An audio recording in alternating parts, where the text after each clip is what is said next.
When Jordan Peterson was asked a question about the sexual revolution, he gave a very severe answer condemning it. We have completely gotten away from what romance is really about. It's about people, responsible people, getting together in a rational way to have children.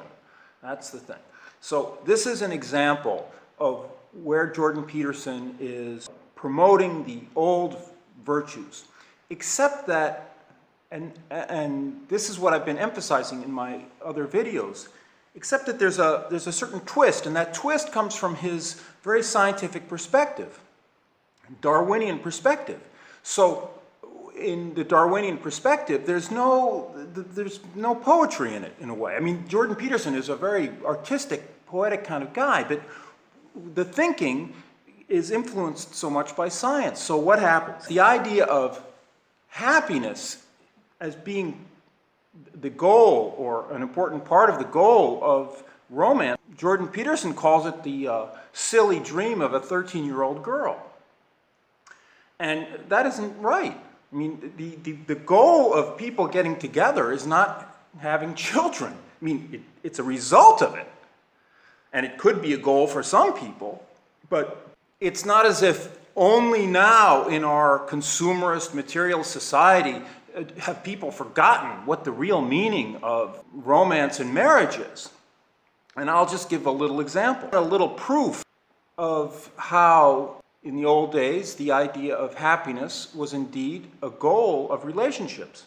So I'll recite a few stanzas from Edward Lear's wonderful poem.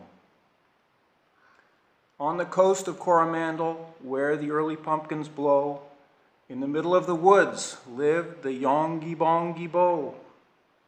2 old chairs and half a candle, an old jug without a handle. These were all his worldly goods in the middle of the woods. These were all the worldly goods of the Yongy Bo, of the Bo.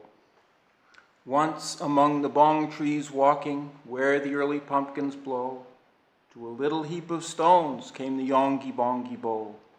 There he heard a lady talking to some milk-white hens of Dorking. 'Tis the Lady Jingly Jones. On that little heap of stones sits the Lady Jingly Jones, said the Yongy-Bongy Bo, said the Yongy-Bongy Bo. Lady Jingly, sitting where the pumpkins blow, will you come and be my wife, said the Yongy-Bongy Bo. I am tired of living singly on this coast so wild and shingly. I'm a-weary of my life. If you'd come and be my wife, quite serene would be my life, said the Yongy-Bongy Bo, said the Yongy-Bongy Bo. So, in the middle of the 19th century, the idea of the Yongy-Bongy Bo was that his life would be serene or happy if Lady Jingly would marry him. And Lady Jingly was already married, so it didn't work out. But they're clearly middle-aged people.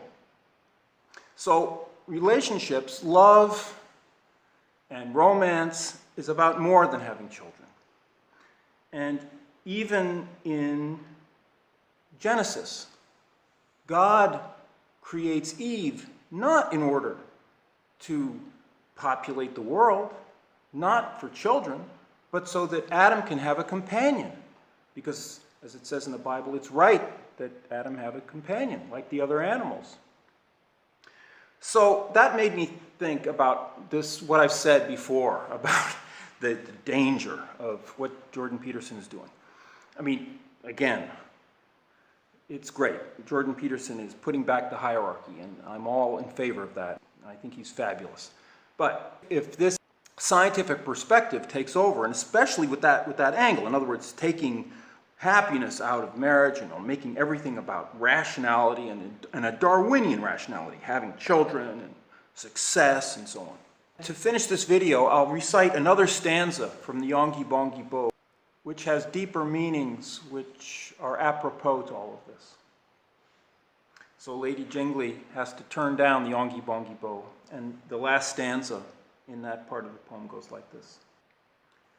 Though you've such a tiny body, and your head so large doth grow, though your hat may blow away, Mr. Yongy-Bongy Bo, Though you're such a hidey-doddy, yet I wish that I could modify the words I needs must say.